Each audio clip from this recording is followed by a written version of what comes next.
Page 71. Crap, Katie, I croak. Christian peers up at me.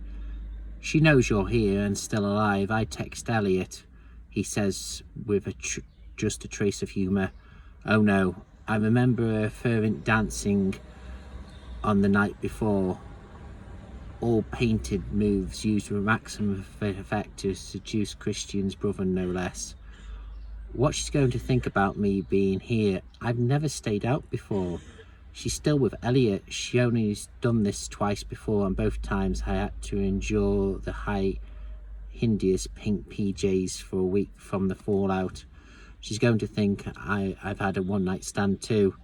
Christian stares at me impressively. He's wearing his white linen shirt, collar and cuffs undone.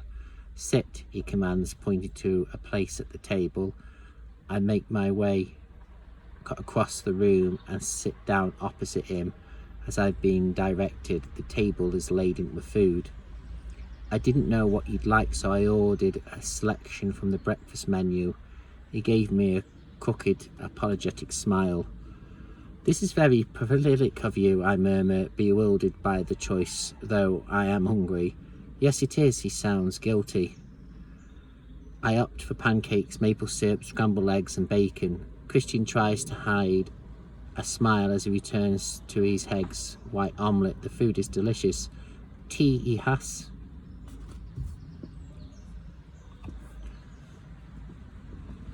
Yes, please.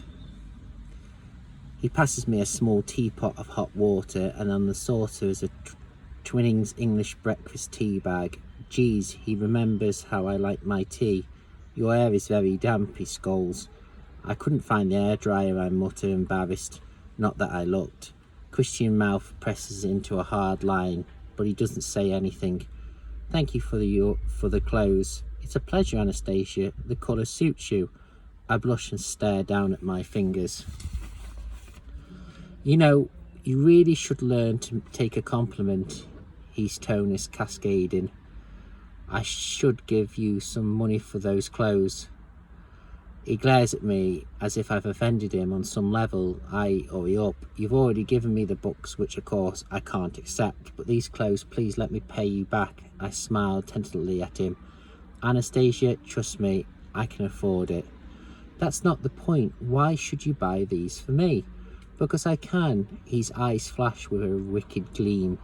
Just because you can doesn't mean you should, I reply quietly as he arches an eyebrow at me, his eyes twinkling, and suddenly I feel as though we're talking about something else, but I don't know what it is. Which reminds me, why did you send me the books, Christian? My voice is soft. He puts down his cutlery and regards me intently, his eyes burning with some unfathomable emotion. Holy crap, my mouth dries.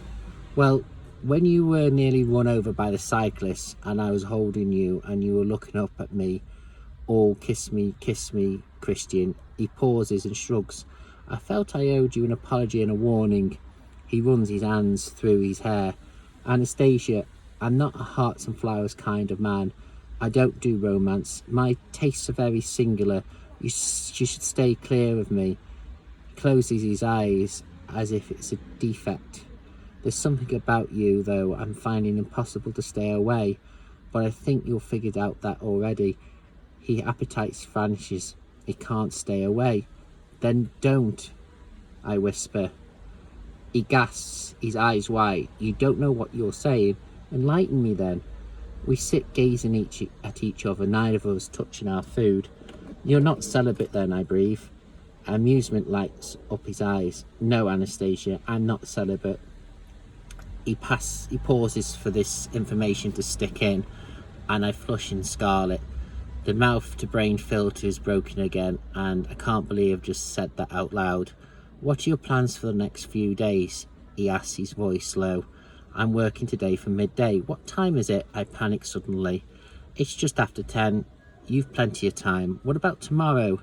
He eyes his elbow on the table and his chin is resting his long steepled fingers. Kate and I are going to start packing. We're moving to Seattle next weekend, and I'm working at Clayton's all this week. You have a place to stay in Seattle already? Yes, where? I can't remember the address. It's in Pike Market District.